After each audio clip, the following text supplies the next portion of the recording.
चिट्ठिया लिखी ले बेटी के पापा हो, सुनी समाधि हमार। हमारो आंगन बड़ा छोटा बड़े हो, साजन थोड़ा ही लाए। हमारो आंगन बड़ा छोटा बड़े हो, साजन थोड़ा ही लाए। हंसी चिट्ठिया लिखी ले बेटा के पापा हो, सुनी समाधि हमार।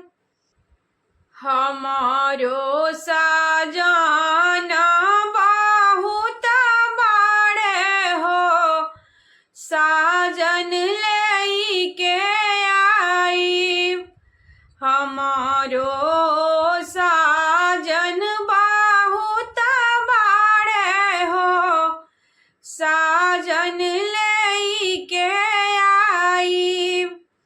मिनती से बोली ले बेटी के पापा हो, सुनी समाधि हमार। कर जोरी बोली ले बेटी के चाचा हो, सुनी समाधि हमार। हमारो दुअरिया बड़ा छोटा बड़े हो, समाधि नाई के आई। हमारो दुअरिया बड़ा छोटा बड़े हो, तानी नाई के आई।